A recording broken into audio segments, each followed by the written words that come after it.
El tema del compromiso, escuchen esto, hermanos, el tema del compromiso de ser llamados santos se encuentra prácticamente en toda la Biblia. Por todos lados tú puedes encontrar este compromiso de santidad, el tema de ser santos.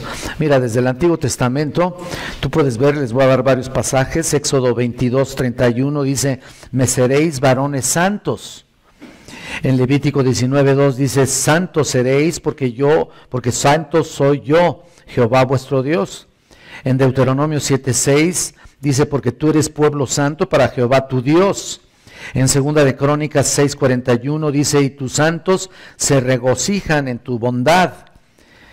En el Salmo 31:23 dice, amad a Jehová todos vosotros sus santos. En el Salmo 34:9 dice, temed a Jehová todos vosotros sus santos también. Y lo dice en Proverbios 2:8, y preserva el camino de sus santos. En Isaías 4:3 dice, y el que fuere dejado en Jerusalén será llamado santo. Asimismo también vemos este tema en el Nuevo Testamento. En el Nuevo Testamento está en Romanos 1:7 que dice, los que estáis en Roma, llamados a ser santos. En 1 Corintios 1:2 dice, a los santificados en Cristo Jesús, llamados a ser santos. En Efesios 4:12 dice, a fin de perfeccionar a los santos para la obra del ministerio. En Filipenses 1:1, a todos los santos en Cristo Jesús. En Colosenses 1:22, para presentaros santos y sin mancha. En 1 Tesalonicenses 5:27 dice que esta carta se lea a todos los santos hermanos. En Filemón 7 dice, han sido confortados los corazones de los santos. Y en fin, etcétera, etcétera. Hemos leído solamente fragmentos de cada pasaje y podemos ver que hay muchísimos otros pasajes que nos hablan del compromiso de ser llamados santos. Hablan de ese maravilloso y demandante compromiso de ser santos. Y esto es muy importante para nosotros.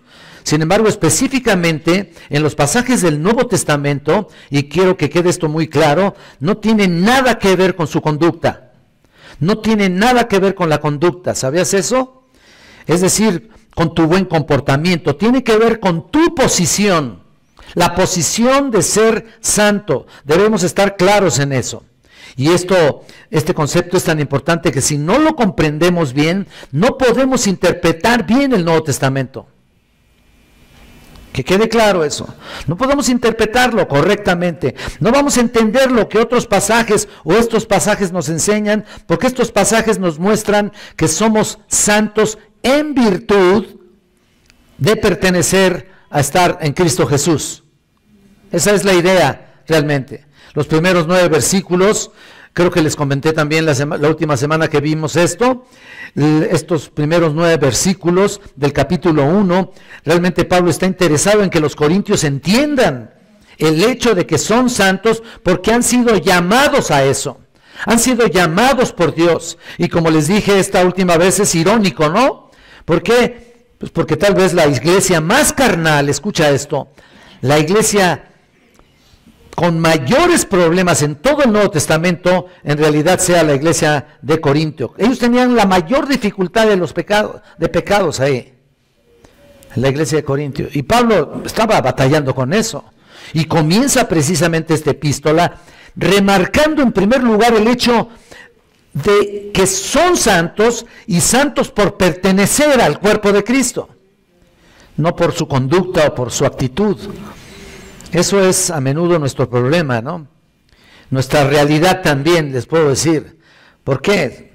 Porque somos santos, porque pertenecemos al Señor. Fuimos llamados por Él, creemos en Cristo Jesús, pero luchamos con la carne y muchas veces, déjenme decirles, muchas veces no demostramos lo que somos. Muchas veces no demostramos lo que somos en nuestra vida cotidiana. Mira, se nos olvida que ese compromiso. Escucha esto, ¿escuchaste eso? Se nos olvida el compromiso de ser llamados santos. Sin embargo, Dios no dice que somos santos, o sea, Dios no nos dice que somos santos por lo que hacemos, sino por lo que somos. Aunque como cristianos, a veces no actuamos como cristianos. ¿Te das cuenta? Actuamos como verdaderos cristianos. Lo dije la última vez, y comenzamos viendo cuando Jesús llamó a Pablo al ministerio para ser apóstol, cuando lo revistió de autoridad divina, para predicar el evangelio y para dirigirse a las iglesias, para edificar el cuerpo de Cristo. Y por ese llamado ninguna persona de la iglesia de Corinto estaba en posición de poner en duda el apostolado de Pablo, que se hace más evidente en la segunda carta. Había muchos que dudaban del apostolado de Pablo. Y si alguien lo hacía, ¿sabes qué estaba pasando? Se estaba realmente oponiendo al Dios verdadero, al Señor mismo. En la mayoría de sus cartas, Pablo dice que él es un apóstol de Jesucristo. Solo en la introducción, por ejemplo, de esta carta, por ejemplo, en Filipenses también, en Primera Tesalonicenses, en la segunda carta también, en Filemón deja de mencionar ese apostolado, pero sus epístolas se caracterizan específicamente por la norma de ser el apóstol de Cristo, Pablo. Y bueno, y lo sabía él, y muchos sabemos que un apóstol actúa como representante de quien lo envía, que es Jesucristo, y sabe que debe comunicar su mensaje con fidelidad, con autenticidad, con autoridad. Eso hace la diferencia, ¿eh? Eso hace la gran diferencia. Cuando nosotros hablamos de la palabra de Dios, lo hacemos con seguridad, con autenticidad, y no solamente eso, sino con autoridad, y no obstante, con santidad. ¿Se dan cuenta? Esa es la gran diferencia. Un apóstol se compara con un embajador que va a otro país a representar al presidente o a su país donde vive, o al primer ministro de su propio gobierno. Y Pablo fue apóstol por la voluntad de Dios, no por su propia voluntad. Él afirma en forma contundente que Dios es el que lo llamó para eso. Él llenaba los requisitos para ser apóstol. ¿Ustedes lo recuerdan? ¿Se acuerdan que en primer lugar tenía que haber visto al Señor resucitado? ¿Lo recuerdan? Tenía que haber visto al Señor resucitado. Y Pablo vio a Jesús, conoció a Jesús, estuvo con Jesús. Y tú dices, ¿dónde? No era con los 12 apóstoles, claro. En el camino a Damasco, ahí se le apareció. También Pablo había sido escogido por Cristo para ser apóstol. Y en tercer lugar, Pablo había recibido por revelación directa ese llamado, revelación directa de Jesucristo.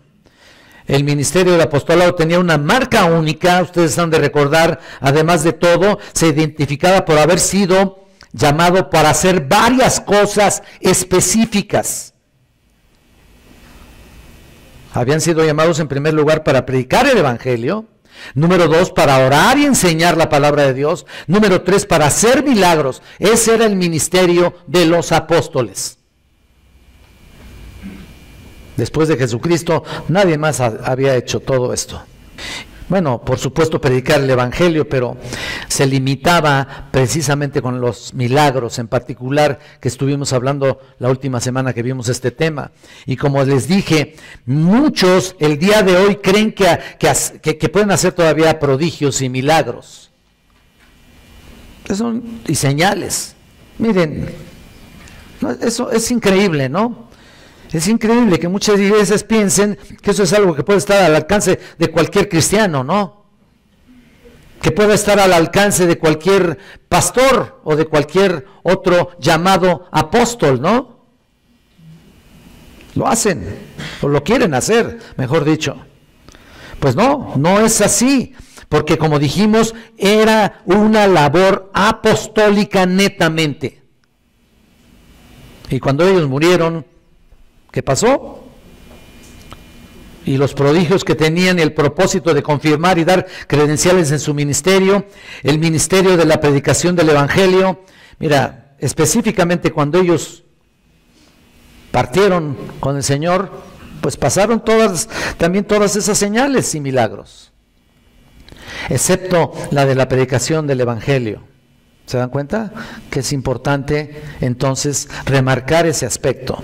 La predicación y la enseñanza y la edificación es lo más importante, era lo más importante y seguirá siendo lo más importante para edificar la iglesia de Jesucristo. Ahora bien, regresando a 1 Corintios 1, tú te das cuenta en el versículo 1 y 2, aquí después de mencionar a Pablo como apóstol, vamos a ver las relaciones que Pablo, escucha esto, las relaciones que Pablo tenía aquí en este texto. En primer lugar, tenía una relación estrecha con Sóstenes, ahí está el nombre. Ahí lo ves. En segundo lugar, con la iglesia de Corinto. Y por último, con su llamado a la santidad que se menciona directamente. ¿Ok? Son tres aspectos, tres relaciones específicas que Pablo tenía con la iglesia. En primer lugar, vamos a ver con Sóstenes. Pablo lanza aquí un nombre, ¿no? En el final del versículo 1, el hermano Sóstenes. Dice ahí, ¿quién era el hermano Sóstenes? Tú te pones a pensar, si no estás acostumbrado a leer el Nuevo Testamento, pues ese nombre se te va a hacer así medio raro, ¿no? Un poquito raro, ¿no? ¿Quién era este? Un hombre santo. ¿Quién era en realidad? Bueno, no es común este nombre, y menos aquí en América realmente, pero es lindo ese nombre, realmente está dentro de la lista aquí, está mencionado por Pablo, es lindo ese nombre.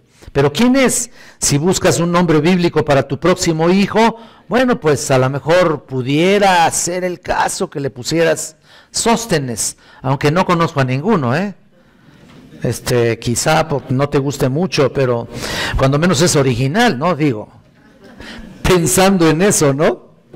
Pero si te atreves a poner el nombre de Sóstenes, pues, ¿qué importa, no? ¿Qué importa? Bueno, pero ¿quién era este hermano?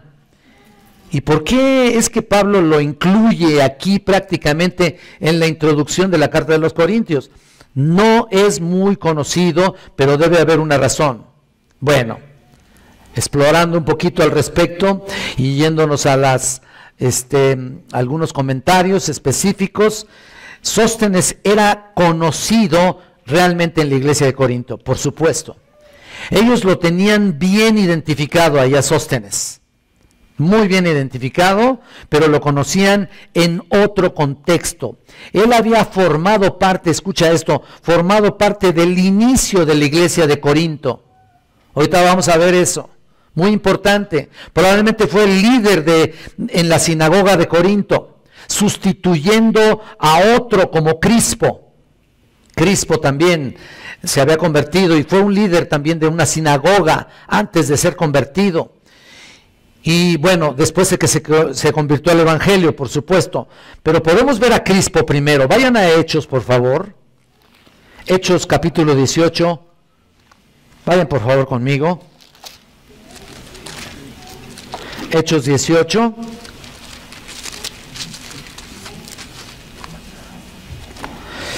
Y vean el versículo 8, por favor. Hechos 18, 8. Mira lo que dice aquí. Y Crispo, el principal de la sinagoga, ojo a eso, principal de la sinagoga, creyó en el Señor con toda su casa, y muchos de los corintios, oyendo, creían y eran bautizados. Hasta ahí. Mira, quiero decirte, prácticamente aquí terminó todo en su carrera de estar ahí como principal de la sinagoga, ¿no? Se puede decir que aquí acabó todo lo que él estaba haciendo ahí en la sinagoga, en términos de ministerio judío, es a lo que me refiero. Ahí se acabó todo. ¿Por qué? Porque creyó en el Señor Jesucristo y fue bautizado, y muy pronto fue sustituido más bien por otra persona. Pero mira lo que Pablo estaba haciendo. Vayan al versículo 11, por favor, aquí mismo.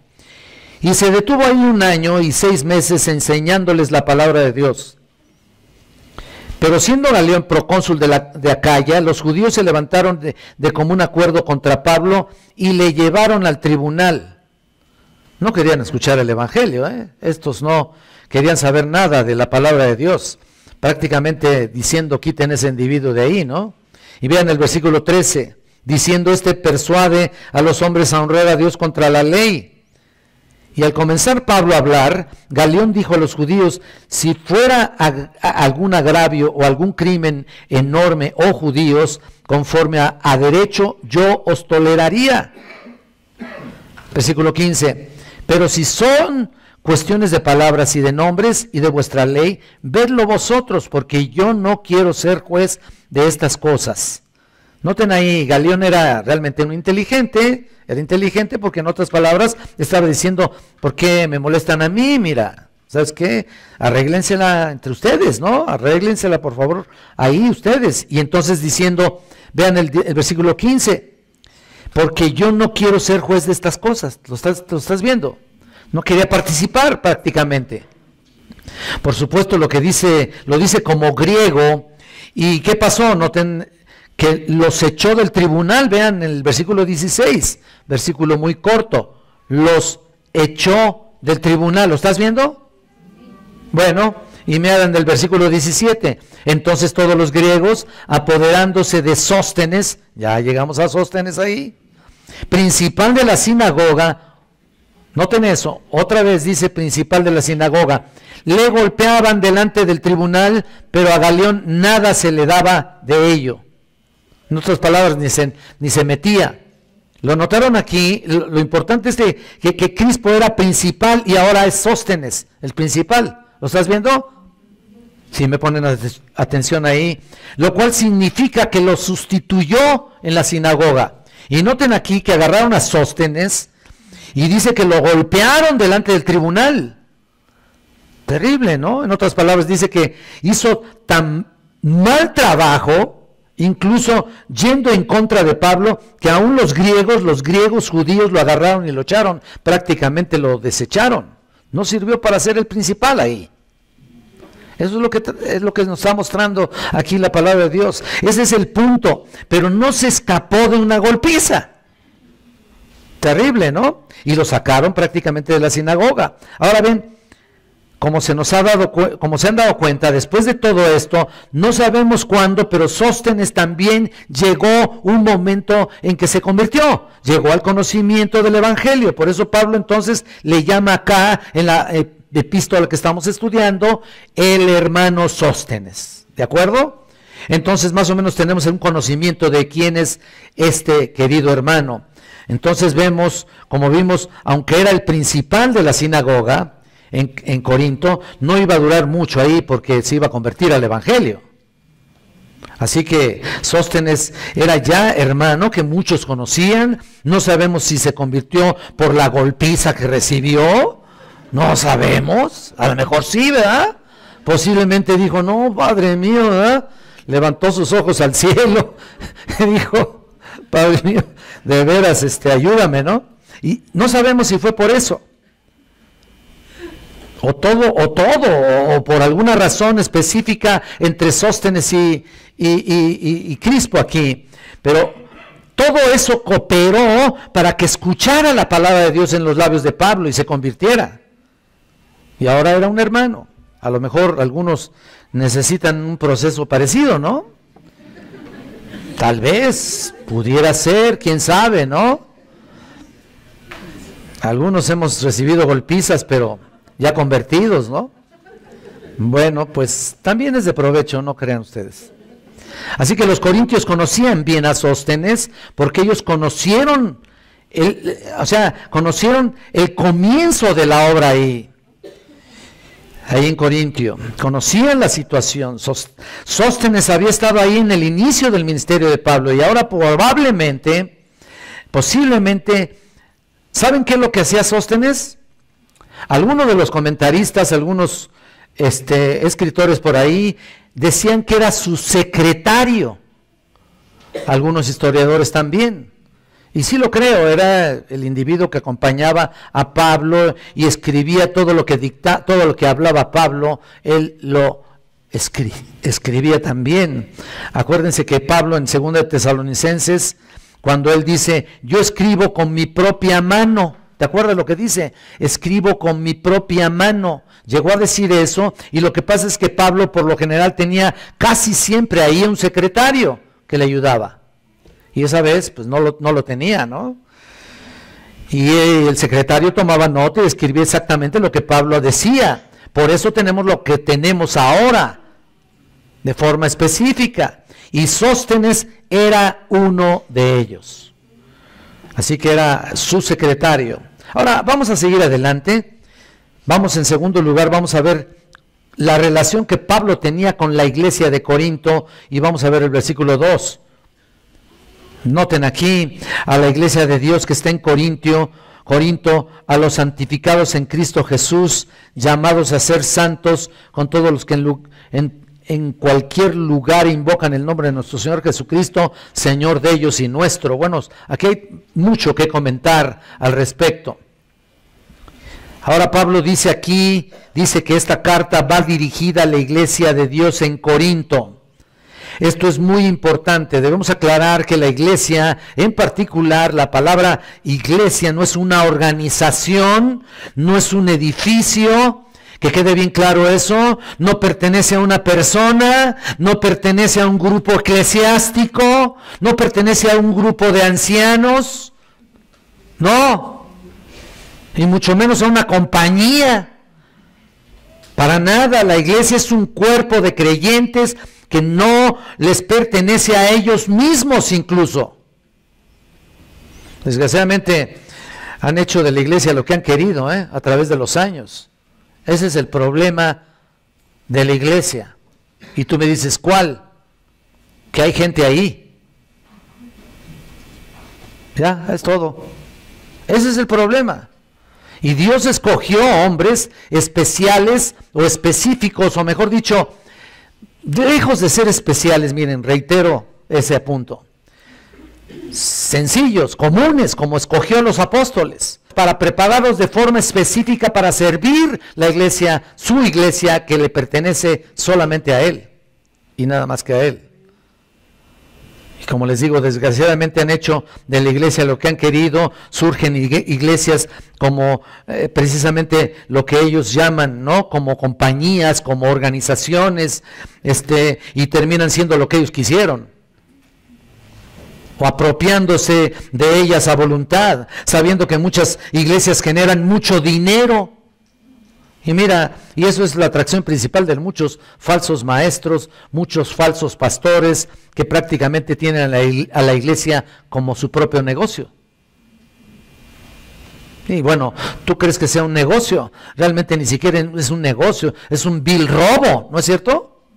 Ahí está, hay iglesias donde ya han sido sustituidos, escucha esto, han sido sustituidos los dones que Cristo estableció, es decir, ahora ya no son pastores, no, son directores, ahora ya no son diáconos, sino literalmente empleados, ya no son predicadores, son conferencistas,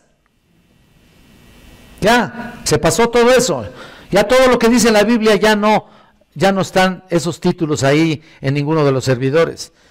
Ya no son un grupo de alabanza para adorar, ahora es un show ahí, para ser vistos, para mover las masas, ¿no? Ahí está, para agradar a la audiencia y que haya más asistencia.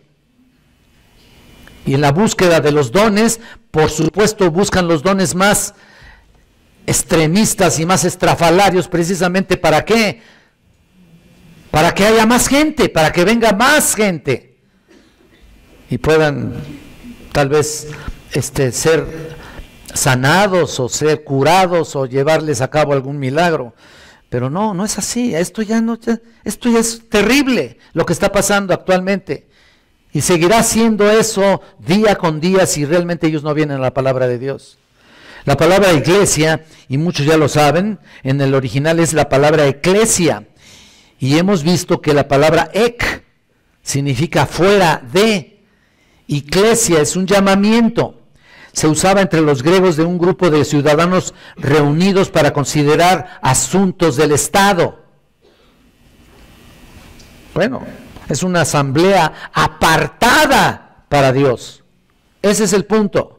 Obviamente se utilizó en el Antiguo Testamento para designar a la congregación de Israel, pero Cristo estableció su iglesia y la estableció con bases específicas. con bases espirituales. Bueno, vamos a ver solo una parte. Mira, vayan a Mateo. Mateo capítulo 16.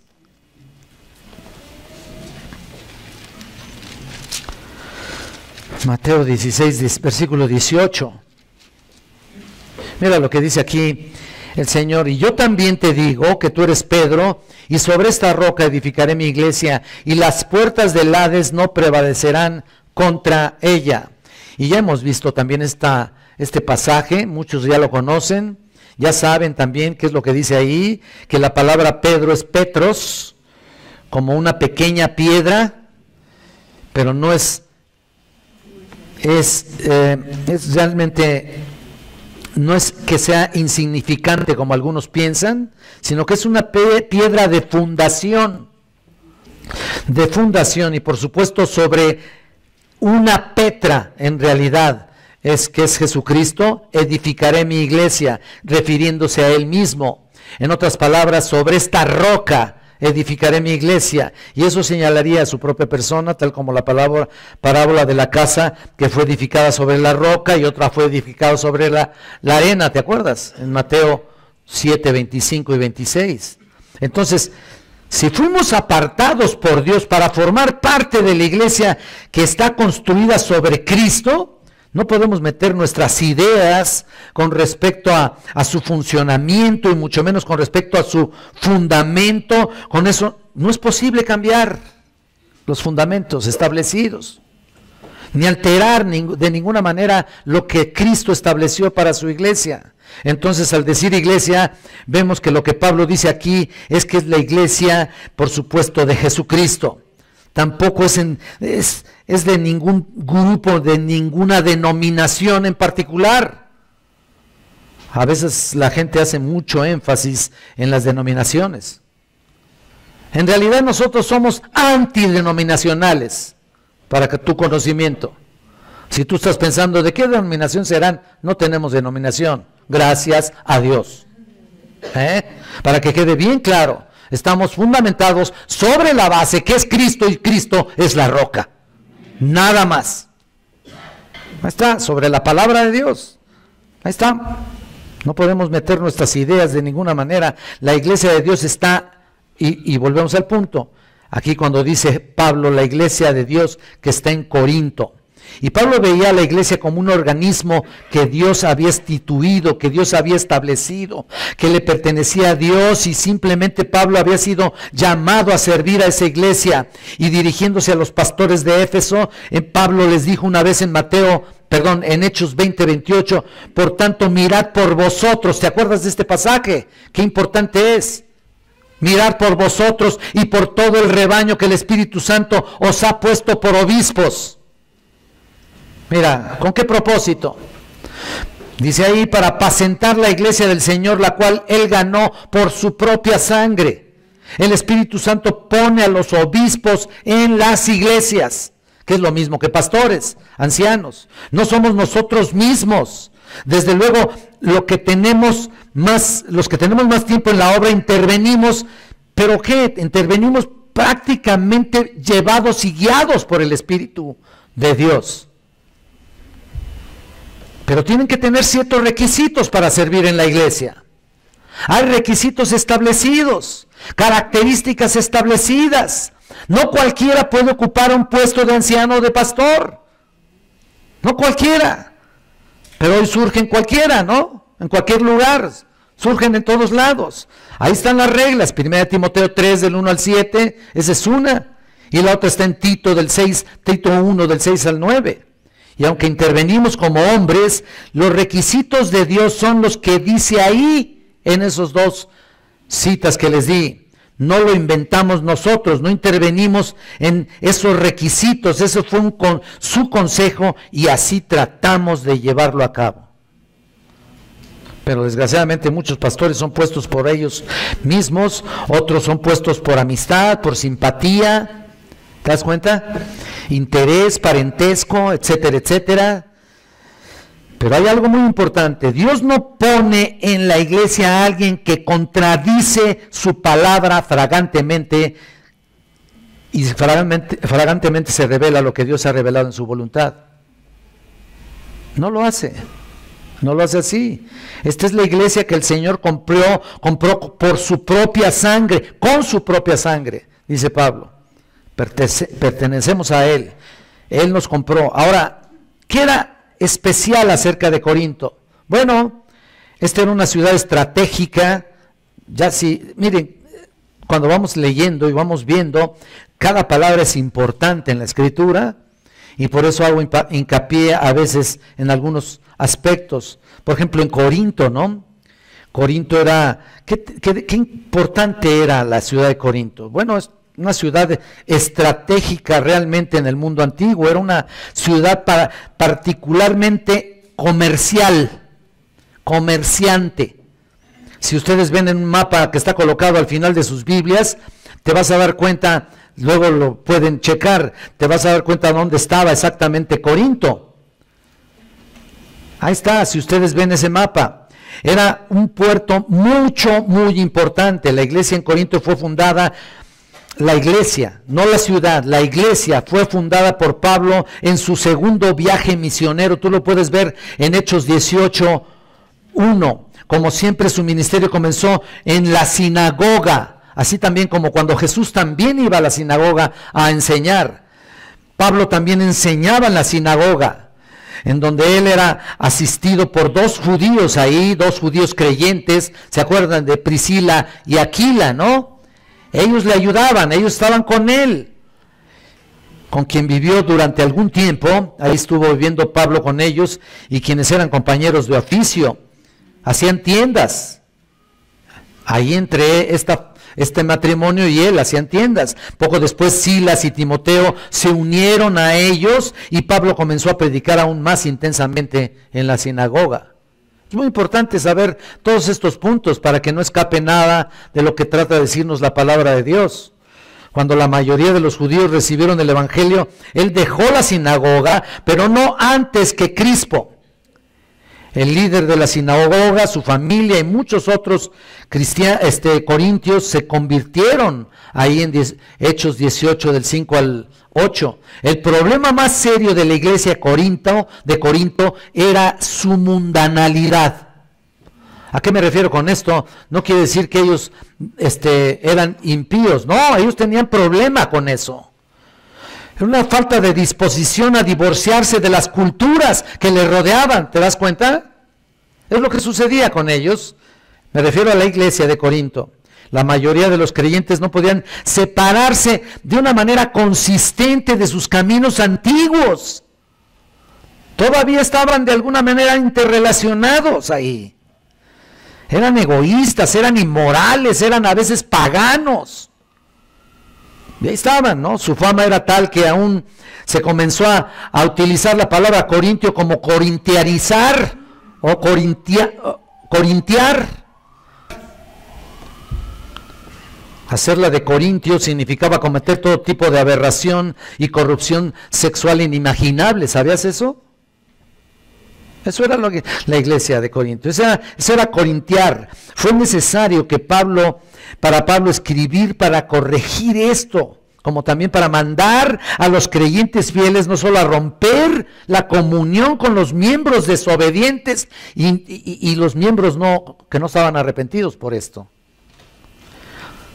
y de sacar a esos miembros de la iglesia si fuera preciso, como se acuerdan aquel hombre, por supuesto, que tenía un pecado de incesto, aquel que andaba con la mujer de su padre, ¿se acuerdan? Tuvo que sacarlo de la sinagoga, bueno, de la iglesia, básicamente de la iglesia. Pero él no reprendió tanto al pecador aquel, al que andaba con la mujer de su padre. Él reprendió realmente a la iglesia por soportarlo ahí todavía. Ese es el problema, que vemos un pecado en alguien y muchas veces preferimos callar para no meternos en problemas, ¿no? En lugar de ir y poder tener la oportunidad de exhortar. No va a pasar nada.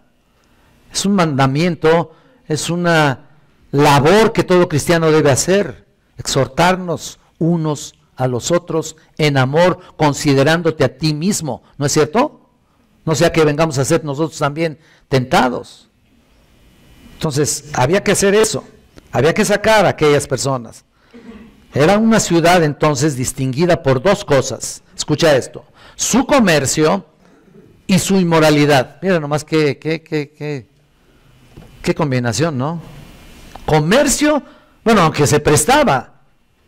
Es como ver las cosas más grandes, o mejor dicho, los negocios más grandes o las empresas más grandes, es con lo que se distingue. Su inmoralidad y sus negocios. ¿Sabían eso? Así están. Sin embargo, el Señor tenía un grupo de hijos allí en la iglesia. Hijos de Dios. Qué interesante que en Hechos 18, 9 y 10 el Señor le dice a Pablo, después de haber sido azotado, y tal vez no estaba muy bien de ánimo, pero le dice el Señor a Pablo en visión de noche, ¿te acuerdas? No temas, sino habla. Fíjate qué maravilla. A pesar de que estaba como estaba la situación, le dice, no temas, sino habla, y no calles, porque yo estoy contigo, y ninguno pondrá mano sobre ti, la mano para hacerte mal. Y después agrega, porque yo tengo mucho pueblo en este lugar. Qué lindo, ¿no? Que podamos ver a una ciudad, podamos pensar en algún sitio y poder saber que ahí Dios tiene pueblo. Tiene pueblo. Así que él recibe esa revelación, por supuesto. No había cristianos todavía, pero el Señor le dice, yo tengo mucho pueblo. Así que sigue adelante. No desmayes, no calles, habla. No importa lo que pase contigo, yo estoy contigo. Qué maravilla, ¿no? El Señor sabe a aquellos que le pertenecen y va a llegar el momento cuando Él los llame para salvación. Cuando Él llama, responde su pueblo. Ese es el punto.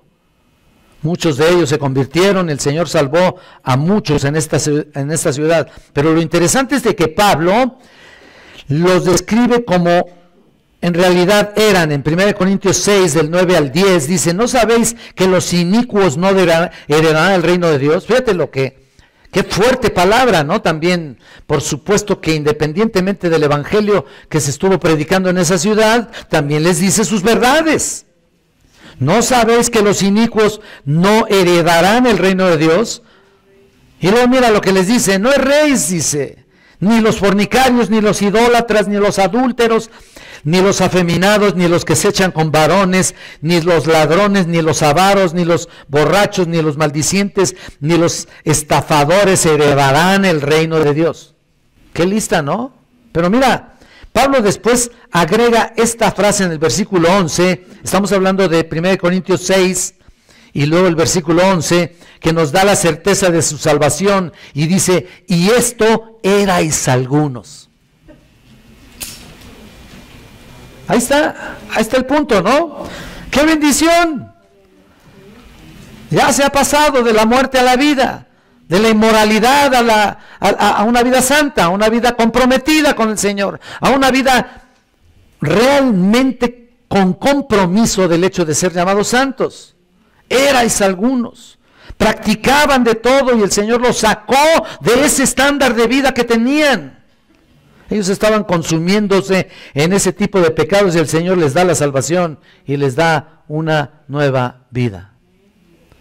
Realmente no encuentras todas esas maldades juntas en una sociedad como esa de aquel entonces. Actualmente no encuentras todo eso muy seguido, ¿no? En realidad es lo que se ve actualmente, pero casi repartidito, ¿no? Hoy lo puedes encontrar todo junto aquí en la zona rosa, ¿no? Y ahí estoy yo viviendo en medio, ¿no? Vean nomás, tremendo, ¿no?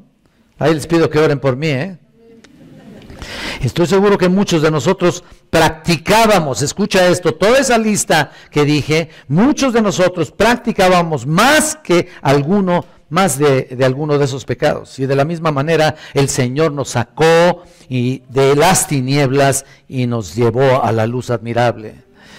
Y Pablo agrega ahí en el 6:11 también, más ya habéis sido lavados, dice, ya habéis sido santificados. Esa es la gran realidad de nuestra vida y la realidad de ellos, la obra completa de ellos. Ya habéis sido justificados en el nombre de nuestro Señor Jesucristo y por el Espíritu de nuestro Dios. Este era el grupo que el Señor había lavado por gracia en Corinto, su iglesia, sus santos, estos hermanos que a pesar de sus costumbres y sus hábitos que traían del mundo y haberse filtrado en la congregación, eran santos en posición, posicionalmente, pero no muy santos en la práctica, ¿eh? Sus costumbres y hábitos del mundo todavía los andaban siguiendo ahí, ¿ven? Pero si no lo saben, Pablo ya había escrito una carta anterior. ¿Sabían esto? Aquí estamos hablando de la primera carta, pero ya había escrito una carta anterior, del cual hablábamos en otras ocasiones tal vez, confrontándolos en cuanto a su corrupción moral en particular. ¿Sabes eso? Mira, vamos a 1 Corintios, aquí en el capítulo 5. Vean. Vean el versículo 9. Mira lo que dice. Os he escrito por carta que no os juntéis con los fornicarios. ¿Lo estás viendo? Os he escrito por carta. ¿Qué carta? Si esta es la primera carta. Entonces, bueno, es una que escribió él anteriormente a esta, que no tenemos, que no sabemos dónde está. Es una carta anterior. Subraya ese versículo para que te des cuenta que hay una carta anterior ahí. No está registrada. Esta es la primera carta. Y mira lo que les dice, que no os juntéis con los fornicarios. El problema que los creyentes en Corintios es el problema de muchos creyentes hoy todavía. Y quiero remarcarlo así, porque si no hay aplicación, entonces pues como que no hay sermón, ¿no? Porque eso de estarles solamente platicando, pues de nada sirve, ¿no? O servirá de alguna manera de instrucción a tu mente, pero tenemos que establecerlo, aterrizar esos conceptos y decir con claridad que muchos creyentes están en la misma situación actualmente. Ellos han permitido que el ambiente del mundo, el medio ambiente del contexto social en el que vivían, los invadiera, los contaminara y trajeran también eso a la iglesia. Acuérdense de Corinto, que tenía un templo edificado a la diosa de Artemisa, ¿te acuerdas? Artemisa o Afrodita.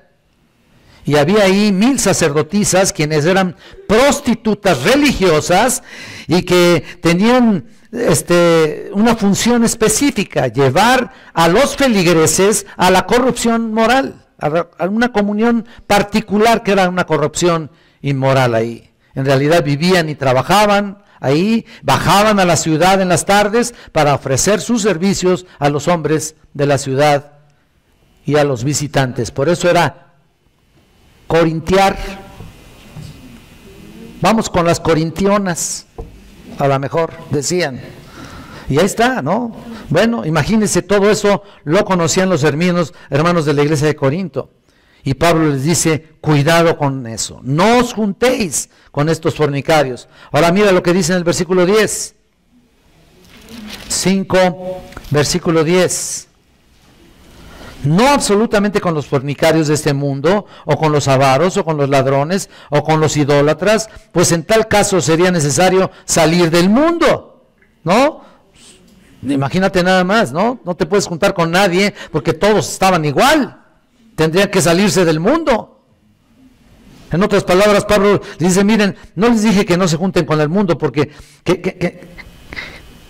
realmente en todo caso tendrían que irse de esta humanidad. No, les digo que no os juntéis con los fornicarios dentro de la iglesia. Eso es lo que indica realmente esta orden. Dentro de la iglesia. Es precisamente lo que sucedía con el hombre que les platiqué del incesto. Y tenía que ser excomulgado. Y precisamente nadie se podía juntar con él. Pero vean, nadie decía nada. Todo el mundo sabía, pero nadie decía nada. Y ese es el problema. La principal razón por la que Pablo estaba en la iglesia es precisamente corregir la inmoralidad tremenda que todavía la iglesia de Corintio arrastraba. Vamos al tercer punto. Y la tercera relación que Pablo tenía era con su llamado a la santidad. Y podemos verlo también en el versículo 2. Ahí, a los santificados en Cristo Jesús, llamados a ser santos. Mira, a pesar de todo ese currículum, a pesar de ese terrible trasfondo, si se habían recibido a Cristo, se habían convertido, eran sí llamados a ser santos porque pertenecían a Cristo, como lo dije en un principio. Como dijimos, no se habían desligado en cuanto a algún tipo de prácticas mundanas, las cuales todavía toleraban dentro de la congregación, así que la iglesia todavía tenía esa responsabilidad de estar limpiando constantemente lo sucio en medio de ellos. Y por cierto, podemos regresar otra vez aquí en el capítulo 5 y vean el versículo 7. Limpiaos pues de la vieja levadura, les dice Pablo acá. ¿Lo estás viendo? Versículo 7, 5:7. Para que seáis nueva masa, sin levadura, como sois. Porque nuestra Pascua, que es Cristo, ya fue sacrificada por nosotros. La declaración de Pablo de que todos los creyentes de Corinto que eran santos resultaba bastante sorprendente a la luz de la forma en la que estaban viviendo estos hermanos. En realidad ninguno de nosotros es digno de llevar ese título, sin duda, seguramente, pero Dios así lo declara a todos los que hemos puesto nuestra confianza en Cristo Jesús. Somos santos. Ahí está. Cristo Jesús santifica a los que creen en Él mediante su propia obra de sacrificio en la cruz del Calvario. Y por esa razón tenemos un compromiso todavía aún más desafiante del que vemos solamente por encima. Yo los invito para que vayan a Hebreos, por favor. Vayan a Hebreos en el capítulo 10. Mira lo que les dice aquí. Hebreos 10, versículo 10. En esa voluntad somos santificados mediante la ofrenda del cuerpo de Jesucristo hecha una vez para siempre. Tú eres santificado en la pura ofrenda de Jesucristo en la cruz. Eres santificado. En otras palabras, nos apartó, nos limpió, nos está perfeccionando. Tú y yo estamos caminando en una vereda tal vez muy difícil de llevar. Estamos caminando con cargando cientos de cosas, pero que Dios nos da la oportunidad de descargar con Él. Llevad mi yugo sobre vosotros y aprended de mí, que soy manso y humilde de corazón. El punto es simple, parece sencillo, pero noten ustedes que Él nos limpia, nos perfecciona para un día llevarnos a su gloria. Es lo más importante, ¿no? ¿O para qué estamos aquí? Tú dímelo. Reunirnos así por reunirnos, pues yo no creo que sea ese el propósito. Hay muchos clubs por ahí. Y a lo mejor hasta con mayor provecho para ti. Haces ejercicio, te da masajito, vas al vapor, estás pero sabroso, ¿no? Es un club. Este no es un club. Esta es la iglesia de Jesucristo que que limpió en la cruz del Calvario y te sigue limpiando. Para perfeccionarte, para llegar a la meta un día y estar en su presencia. Nuestra práctica, nuestro comportamiento, nuestra condición humana necesita ser conformada a ser santa. Nuestra nueva y divina naturaleza ya no puede ser lo mismo. Ya no puede ser lo mismo que antes. No sé tú, pero tenemos mucho que hacer de nuestra parte. Claro, en el poder del Espíritu Santo, que nuestra santidad sea evidente hacia todos los que nos están rodeando, día con día.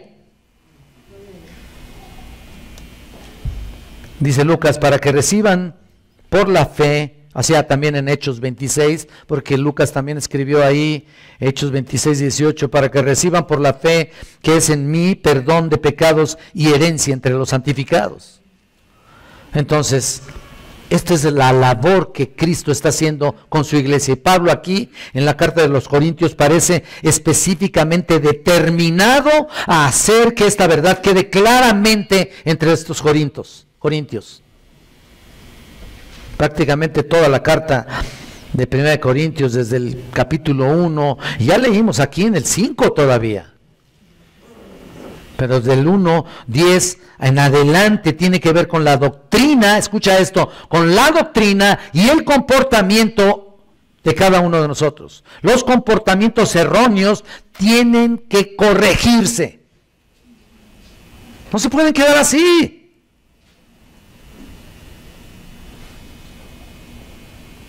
Creer que podemos pasar desapercibidos reuniéndonos en una iglesia solamente por reunirnos, para lavar nuestras conciencias, ¿o qué? ¿Para eso estamos aquí?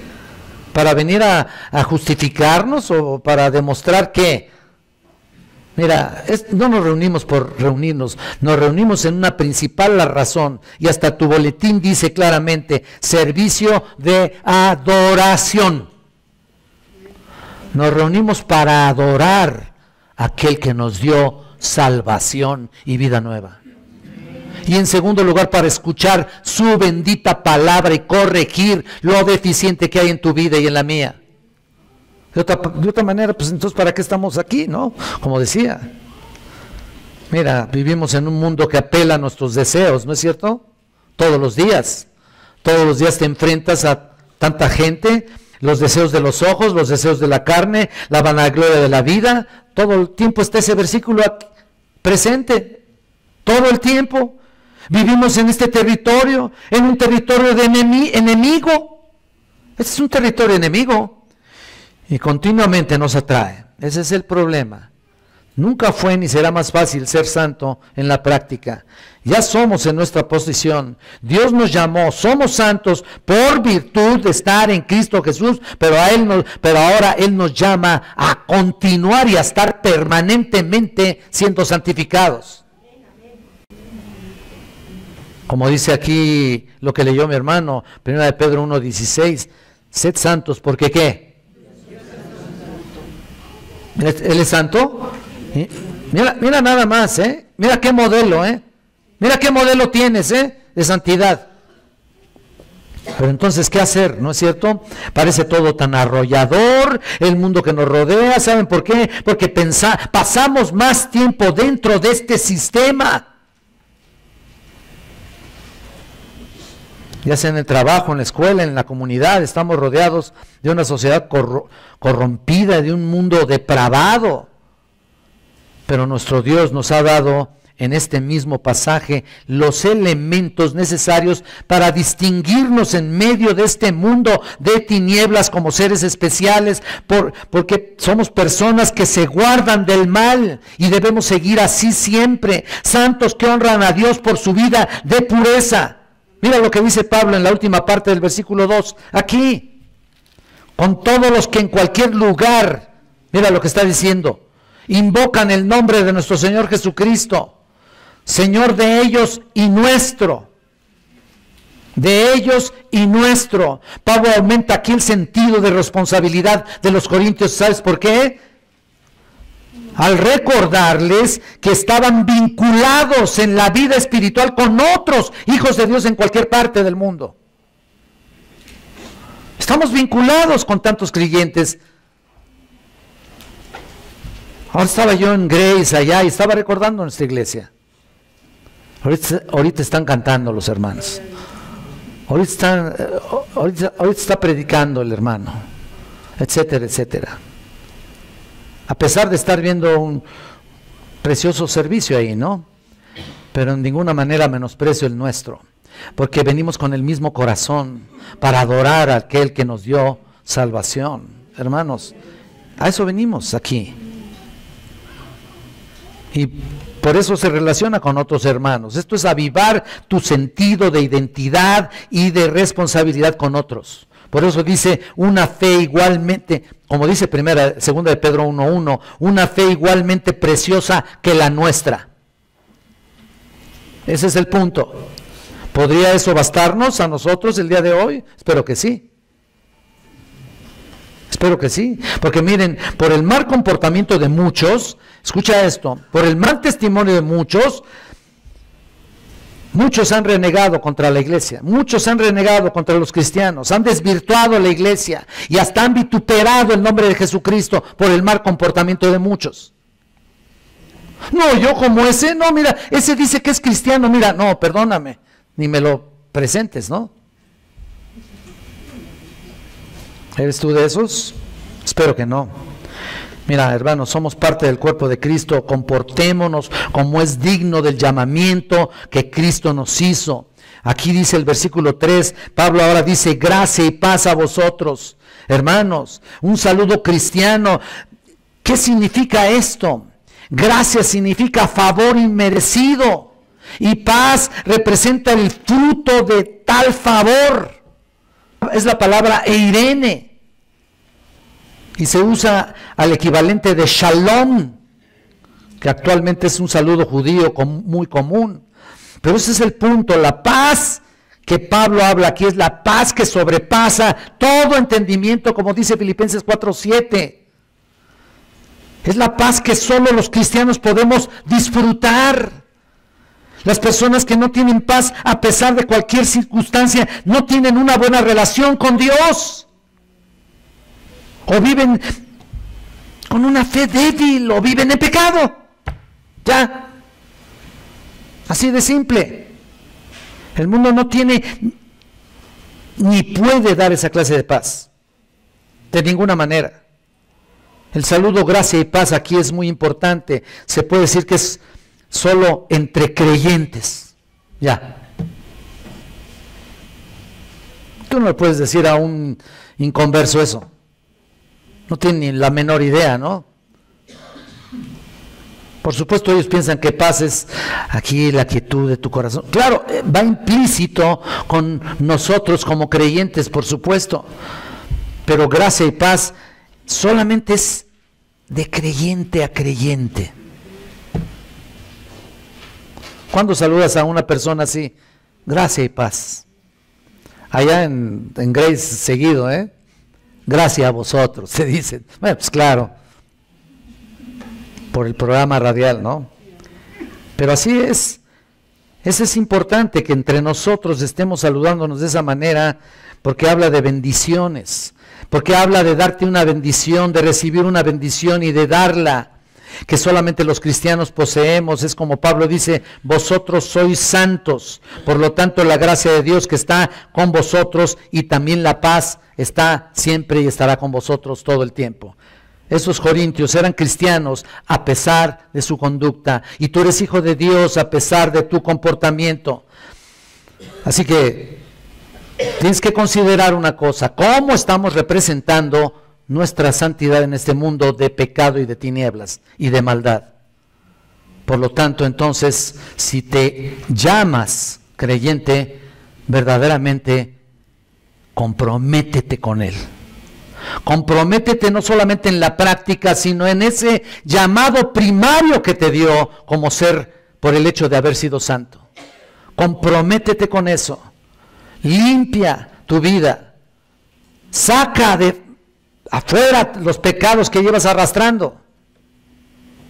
No tienes por qué seguirlos practicando o seguirlos haciendo. Tienes que echarlos atrás. Tienes que vivir y representar el nombre de Cristo correctamente para que otros crean que verdaderamente este es el camino, la verdad y la vida. Vamos a orar y a despedirnos. Eterno Padre, gracias te damos, Señor.